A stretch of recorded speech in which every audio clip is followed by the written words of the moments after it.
go.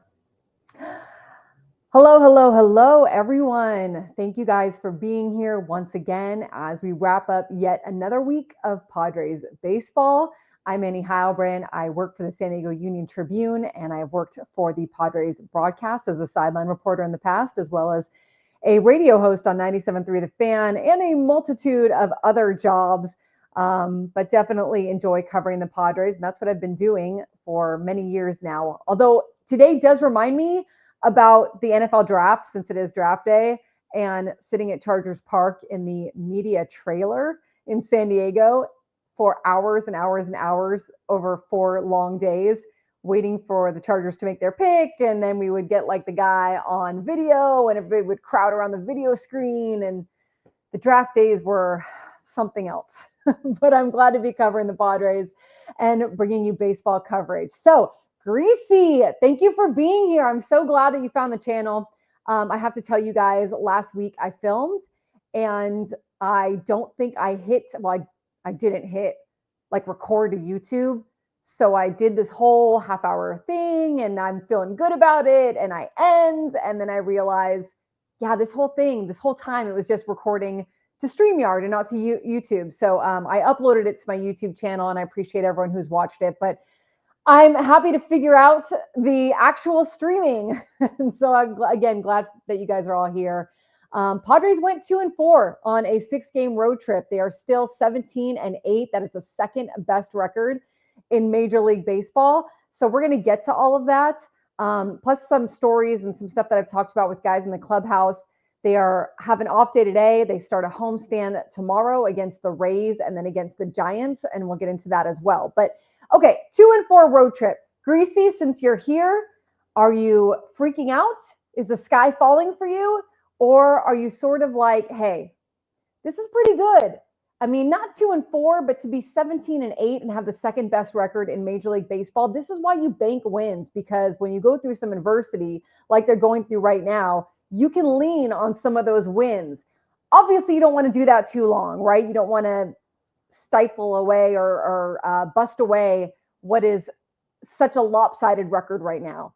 But they are in a position where they got to such a hot start that although you never want to see this happen, because it's happened, it's not the end of the world. They are missing almost half of their position player roster right now because of injuries. You're missing 3 key players: Jackson Merrill, Luis Arraez, Jake Cronenworth. You haven't been with Merrill. You've been without Merrill for 15 games. You've been without Cronenworth for 13 games. You've been without Luis Arraez for 3+ games. This is a tough stretch for them. You also lost Jason Hayward. You also lost Brandon Lockridge. So you're having to rely on your depth. And even though the Padres have some depth, they don't have a ton of position player depth. And I'm going to get into why I don't think that it's been a bad job by them. I think they've done a decent job being put in the position that they're in. But of course, this is just not an ideal situation. And that's what Greasy says. With the number of injuries we're dealing with, I'm proud of our boys for hanging tough. We will get through this. That's what they're in. That's the kind of position that they're in right now. Manny Machado, I thought, said it really well yesterday when he said, it's just time to keep the boat afloat. You're literally in survival mode. And although I think that they can do even better sometimes, maybe against the Rays, we'll see that back at Petco Park, where they've done so well this year. They've got a 12-1 record. They're just owning Petco Park right now. I think that you might see them rise a little bit even above keeping the boat afloat. But on the road and against 2 teams that did play them really well in Houston and the Detroit Tigers, they did face some good pitching. I know that no one likes to tip their cap, but they did face some good pitching, especially yesterday, the final game against the Tigers. So you have to kind of account for that as well. But the biggest thing is really the injuries. I mean, they're just having to make do with all of these injuries. Like I said, been without Merrill for 15 games. Merrill was leading the Padres in pretty much every offensive category when he went on the injured list. It's hard to replicate that. And it's especially hard to replicate what he does in clutch moments. He's one of the best on the team in terms of delivering and staying calm in a moment where it is high pressure, in a high pressure moment where he really needs to drive a run in. It's 2 outs, guy on second, guy on third, whatever it is, a tie ball game. that's when Merrill is really, what we've seen how good he is over his career last year and even to start this year in those moments. And so you can't expect necessarily a role player to fill that kind of void. And I think that these guys that have been asked to fill those voids have been serviceable. They have been what you would want some depth to be, not perfect, not great all the time, but they've done their part. I want to point to right now Tyler Wade, who has a 414 on base percentage. He's a guy that is on $1 million contract that didn't even start the season with the Padres because there was so much depth at that point that they ended up DFAing him and he came back and went to the minors. But 414 on base percentage, he's keeping you in the game. I mean, he's getting on base. He's allowing a guy behind him to hopefully move him over, drive a run in. And that's what you got to do at the bottom of a lineup. You've got to get on base. You've got to be able to do that. Jose Iglesias, 300 average, 352 on base percentage since he started being a starter. Again, that's what you want. That's what you would want to expect from a player like that who is not an everyday starter.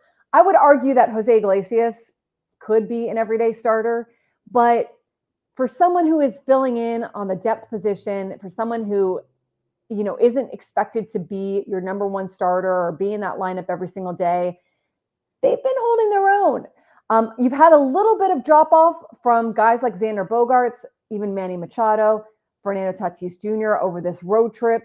I don't think it's anything to super worry about. I think that this is, again, a tough time. You go through these stretches, especially when they got off to such a hot start. You go through these stretches on the road when you see one guy after another going down. There's a lot more pressure on you to come through, and there's a lot less protection in the lineup. You've got a lineup when you've got Rise and Jake in there and Merrill in there. And then you've got guys like Iglesias and guys like Wade who are going to deliver at least good plate appearances. They're going to make it hard on that pitcher to just sit them down. You've got a lot more protection in that lineup. You've got a lot more, pitches that a pitcher is going to worry about. So it's just a different vibe right now. It's a different period that they're in. But again, you're seeing some guys rise to the occasion for that. And you're also hopeful that this is just a phase, that these other players are going to be back sooner rather than later. And that's the good thing here, right? They didn't lose any guys to like season-ending injuries. They know these guys are coming back. So at this point, I hate to use the phrase treading water because I don't believe that anyone in that clubhouse is going into a game thinking, let's just tread water. But I think that they understand that if that's the case and that's where they end up, that they're going to survive this period. And as long as they kind of continue the processes that they've put in place already this season, their ability to go ahead and have good base running, wear down a pitcher, gap to gap, line drive hitting. They haven't had a ton of slug, but again, I think that it's pretty good that they're in this position at 17 wins without having a ton of slug, because I think the slug is going to come eventually. They're not in a terrible position is what I'm trying to say. The sky to me is not falling. It's a position where you do hope you're going to get some of those guys back sooner rather than later. Jackson Merrill could be back this homestand. If not this homestand, then probably the start of the road trip. Luis Rise, depending on that concussion, you never want to mess with that. If they have any inclination that he's not 100%, they're going to keep him out, as they should. But we could see him this homestand as well. And we'll see Jake Cronenworth probably another week or two, but he was at least trending positively on this road trip. Like, he was already in a better spot. And with him, it's a matter of pain tolerance at some point. And we already know that this is a guy who can take a good deal of pain when he's out there. So you don't want to rush him back, but as soon as he feels comfortable, I think that they will let him come back. So you're weathering the storm right now, right? I think at some point, will AJ Preller look for some more position player depth? Probably. I mean, he's probably looking for that already right now, because you can see, how difficult this can be if it continues, or if they sustain another injury or two. You're in a pretty tough position. But this is every team right now. I mean, this is a lot of teams. There's not a lot of teams that I've seen that are at the top of the leaderboards that aren't going through some injuries or that haven't had to lean on some depth. The Mets are number one in baseball right now. They are riding a 7-game win streak. They are just very hot right now. They're feeling it. And I think that, again, shows, the National League, not just the National League West, but the National League itself is a really dominant league. And I think that you're going to see this push for competitiveness throughout the entire season, right? So yesterday, Final game of the road trip. First time that they've gotten a kind of clunker of a game in 25 games. And that itself is really good. I mean, if you want to look for silver linings, they went 24 games this season without having like a real clunker. And yesterday they were facing a very good pitcher, a guy that was hard to hit. So you tip your cap, of course, to that guy. But they had fewer than 3 hits in a game. They went more than 3 innings without a base runner. That is the first time they've done that all season long. That is really good. And I think sometimes it's easy to get spoiled by that, but that is really good percentages right there. So yeah, you kind of had a clunker of a game yesterday. I do think that Manny was spot on when he talked about how this team has been playing good baseball. He was really, really adamant about saying repeatedly, this Padres team has been playing really good baseball. We are where we need to be for a team that's lost quite a few guys, quite a few starters. We're still taking good plate appearances for the most part. We're hitting the ball hard.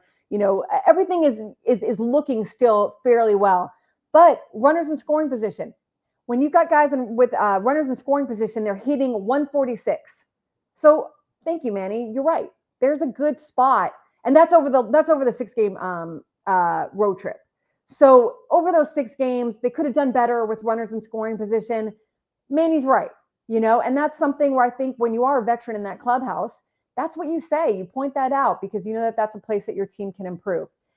Again, starting pitching, little spotty, all right? But we've been seeing really good starts out of Nick Pivetta. He's been so fun to watch. And I mean, man, some of the changes that he's made since coming over to the Padres with his angle a little bit more on the mound and the way that his fastball plays, that rising fastball, you're already seeing that come to fruition.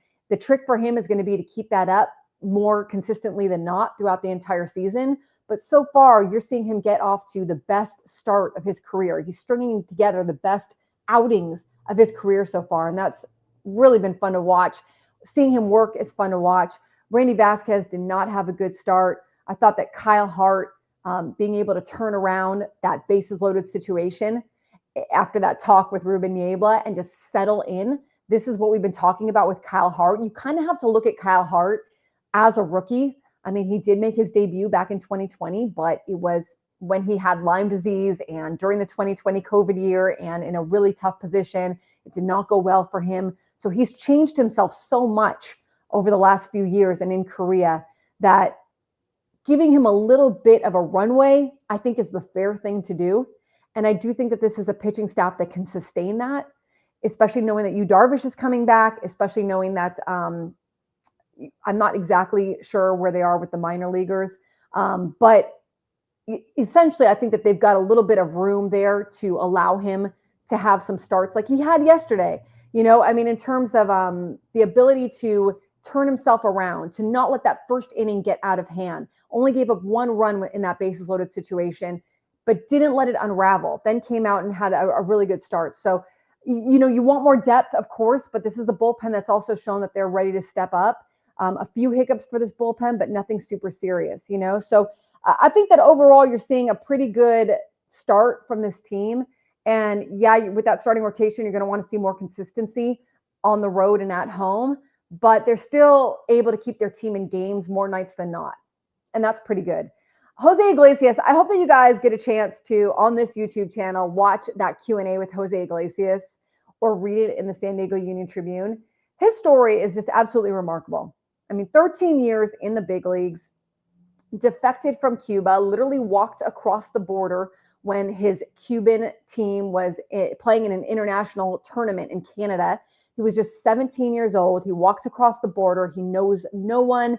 He's got a phone number for an agent that someone gave him that he's got to call, but he has maybe a little money in his pockets, but that's it. There's no belongings. There's no nothing. His family is still in Cuba. Just on a human level, the difficulty of that and the hope for a better life and his relationship with his dad who wanted that for him. Just a really remarkable story. And then his ups and downs in the major leagues. And then for him to be 13 years in the majors, have a really good season with the Rockies, and then not get a single phone call, really. Only minor league deals. No one's really all that interested in him. That's what happens to these players when they get into their mid-30s or their early 30s. And we're seeing it more and more as time goes on. There's just less of a appetite for them, even though they're still productive, or some of them are still productive. And for Jose, he talked about how it's been a little unfair. Like I thought it was really cool for him to give his honest opinion, and how the game has been tough in that sense. The game has given him so much, but it's also been a tough thing to withstand. And so talking to Jose Iglesias, I think it was a really great perspective. Hope you get a chance to watch that. But he's been really good for the Padres. I mean, again, he is a guy who's got a certain role. You have not seen a ton of drop off when he fills in at a position for another player. So you hope that he is someone that the Padres can lean on throughout the season, and that he's going to even get better as the season goes. And I think that he has weathered so many storms in Major League Baseball. And one of the things that he said to me was, I'm not trying anymore. Like, in terms of who he is, I'm not trying to prove myself. I'm not trying to be someone I'm not. I'm here. I'm Jose Iglesias. Take it, like it. If you don't, whatever, And so I think that having that attitude, like it's like that IDGAF attitude, you guys know what I'm talking about. When you're an older player and you've been through, so you've weathered the ups and downs, that's a good place to be, because he's just going out there and he's taking care of business. So I love that about him. I talked a little bit about his singing career as well, and the fact that he wants to bring a concert to Petco Park. Maybe we'll see that later this season, but that would be a lot of fun, of course. I talked to Martin Maldonado a little bit in the clubhouse too about this, just about veterans and how hard it is to sustain a career for that many years in the big leagues, for 10 plus years, to get 35 years or older in the big leagues. You had to have done something right, because it's really hard to survive that long. You get tossed out a lot, and you've got to keep grinding, keep coming back. And I thought Martin Maldonado said something really, really interesting, where he said, there's so much data in the game right now. There's so many analytics. There's so much computer knowledge that teams believe that they can use that with young players to take the place of experienced veterans. So let me say that a better way. So there's so much analytics in the league that they're saying teams, a lot of teams say, we don't need the experienced veterans. We can use the analytics to sort of substitute for the experienced veterans with younger players who don't have that experience, but are maybe more athletic. They have the athleticism, just being younger by virtue of, not being 35 plus most of the time. And I thought that was his hypothesis for why this game has aged out so much of experience, because it didn't used to always be this way. Experience was something that was more respected in the game. And I thought that was such an interesting answer, because we see that all the time. We see teams that lean so much on the computers and the data and the knowledge that you're getting from the analytics to try to replicate the experience with players who don't have it. And I think that when you look at this Padres team, of course you want to balance. You need the fast players. You need the players who are really athletic. You need the beasts out there that are going to be able to steal bases and make those insane plays. But when you get to playoff baseball, especially, or you're in a hunt, like you're in a race to make a wild card spot, you need the experience as well. And you will depend on that experience throughout the season. And I know it can be hard sometimes to look at a team like the Padres, especially when so many of their starters are down, to say, well, what are we doing with all these old guys, right? And there does come a time where you are going to have to move on from some of them in favor of other guys who are pushing to have a spot in the big leagues. And I'm not saying that, you hold on to them just because they're older. That's certainly not what I'm saying. But there is a balance when your team is pretty healthy and you've got most of your starters in the lineup. To be able to have that balance on a Mike Shildt kind of team, that is his kind of winning baseball, because he loves to let players, he has a phrase for it. It's like championship players make championship decisions and championship times. There's some kind of like, Mike Shildt and his phrases. He's got some kind of phrase for it, all right? But his whole thing, his whole teaching style is based on when you're out there, you're making good decisions. And if you don't, we'll learn from it. We'll go back in. We'll talk about it. We'll talk about why you could have done better. But when you're in playoff situations or high stress situations, he wants you to make those decisions. So when you have that good mix, or at least a decent mix of really athletic guys, really young guys, plus veterans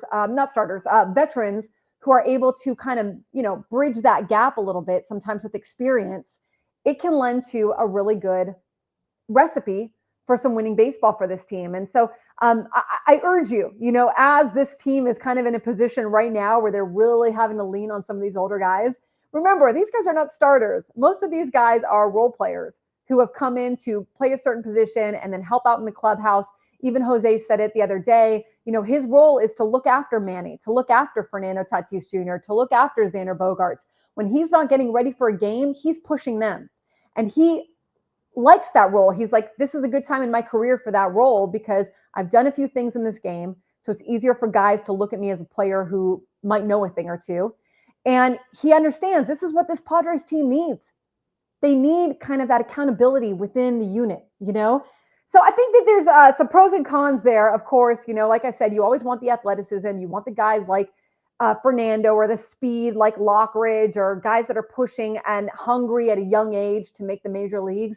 But there are values. There is value to having a pretty good, mix or a pretty decent sprinkling of some of these experienced veterans. So, hey, David, thanks for being here.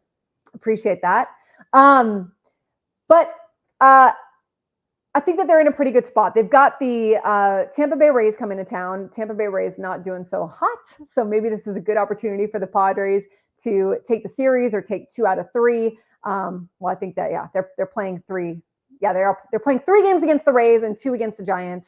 So sweep them, take 2 out of 3, whatever. I think that that's obviously a good spot for them to be in. The Padres did lose to their last 2 series on the road, and that is not the type of baseball that this team likes to play. It's all about winning series. So you're going to want to reverse that, get back in the win column with the series. But I think that they will. They've got a good shot to, even missing so many guys, they've got a good shot at Petco Park where they've been so dominant this season and the crowd has been so amazing. But also just they still have a good team and they still have a smart baseball team. So while there are some vulnerabilities and some of these role players are not always performing, in the big moments, I do think that they can sustain this until they get some of these guys back. And they're in a good spot in terms of their record right now. They're in a good spot of having a buffer. I mean, if they didn't have that win streak to start the season, they'd be in a lot worse spot right now. And you start to kind of feel the pressure and feel the heat of sliding a little bit more down in the pack. But they've given themselves that. And I think that you can weather the storm. And then as you start to get guys back, the other thing about that is it's like a jolt of energy. You get Jackson Merrill back, it jolts the team. You get Yu Darvish back, it jolts the team. I don't think they're going to get Yu Darvish back until closer to the end of May. So they do have to withstand that. I am forgetting, you know what I'm talking about? Can one of you guys give this to me? The bullpen guy who turned into a starter in spring training and is down in the minor leagues right now. His name is just slipping my mind. And I know it's on the tip of my tongue, but I just can't pull it out. But he is in the minors. I assume he's still working in that starting rotation. So he's one that if they are in dire straits, they could pull up. And I'm not getting it right now, but yeah, I'm gonna write in the chat later because it's gonna bug me. Brian Hoeing, also for the bullpen, was at Petco Park last homestand, and he's been working toward a return. Sean Reynolds has been working toward a return, so a little bit of reinforcements for the bullpen as well. But again, the bullpen's been doing pretty well. So the bullpen's finicky. It's going to go through times where their arms just are not feeling as powerful or as dominant. And that's when you're going to be very, hopefully, all of us, everybody will be pretty appreciative, but no one more than the bullpen to have some guys who are waiting to push their way in, like Brian Hoeing, like Sean Reynolds.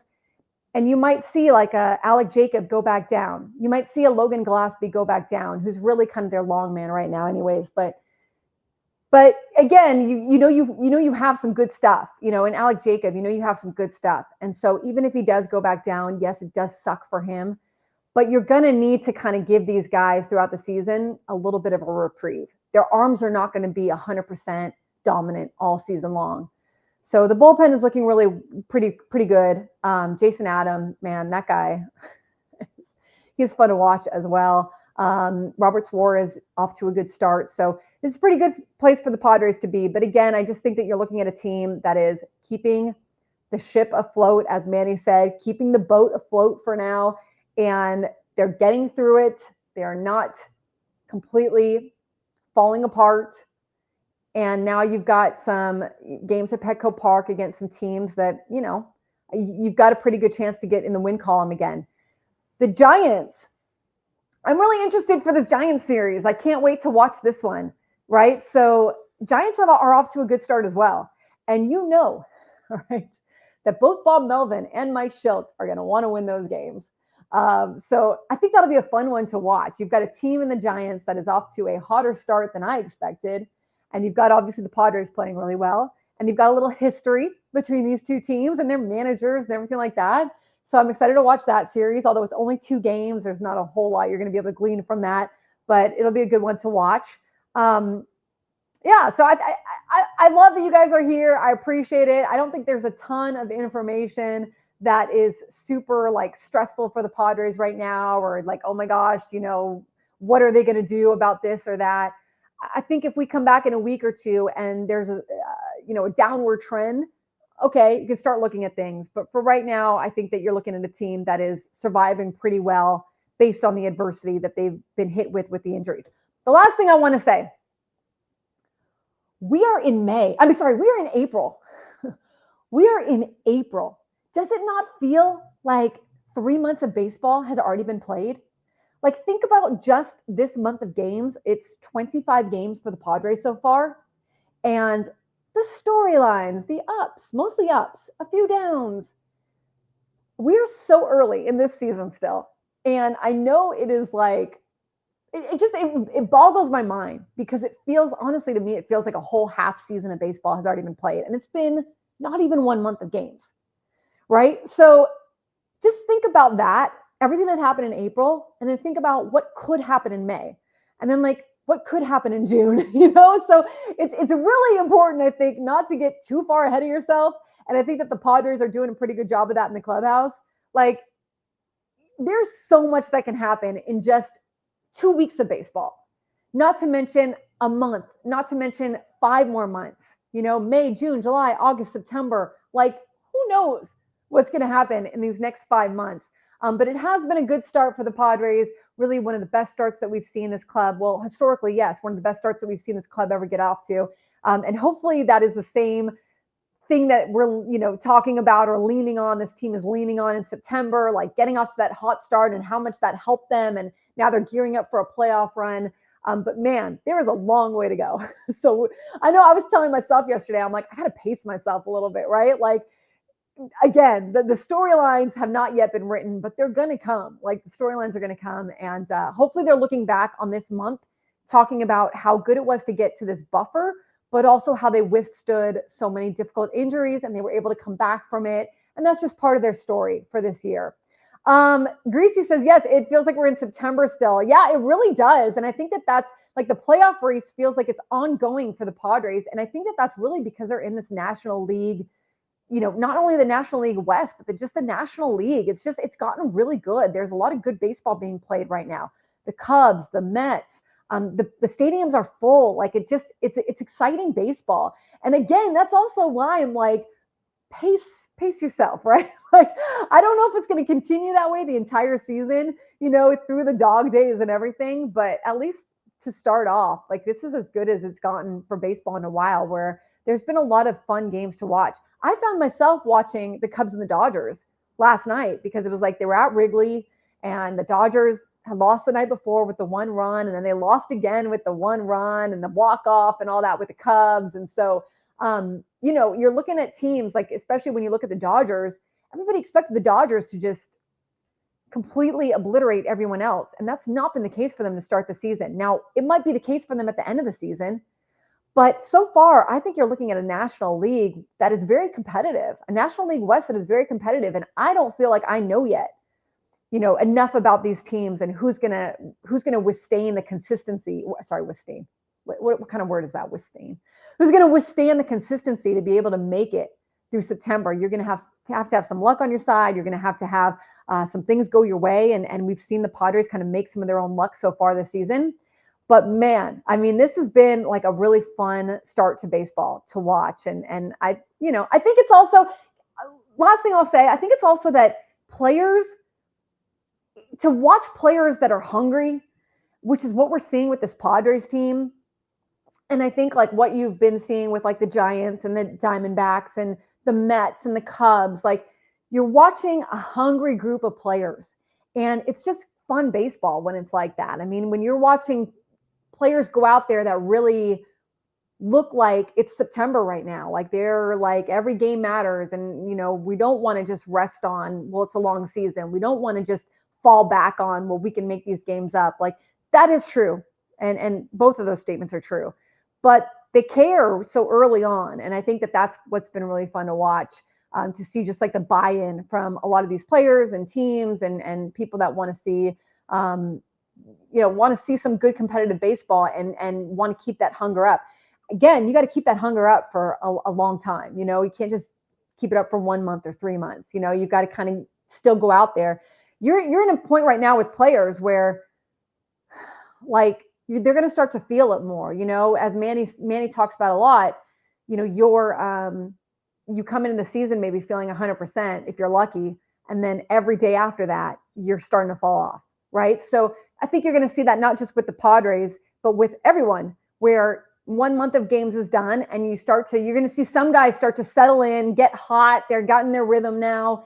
And then you're going to see also kind of like, some injuries or some nagging pop up or things that are just, the long road trips and whatnot that can take a little bit of a toll. Right. So hot out the gate. I'm all for it. Love it for the Padres. Love it for San Diego. And we'll see what happens next. So be back with you guys next week. I appreciate you for being here. Greasy, David, I cannot say your name, HBVP, Appreciate you being here. And if you guys have any questions, leave it at the bottom and I will follow up and come back to you guys next week. And just again, really appreciate you guys being here. It's been an interesting time for myself in the industry, and it means a lot to me to have you guys here with me and to support on the YouTube channel or in the San Diego Union Tribune or socials or whatever it is. So thank you from the bottom of my heart. Hope you guys have a great week, and I will see you here next week. All right, take care, guys. Bye.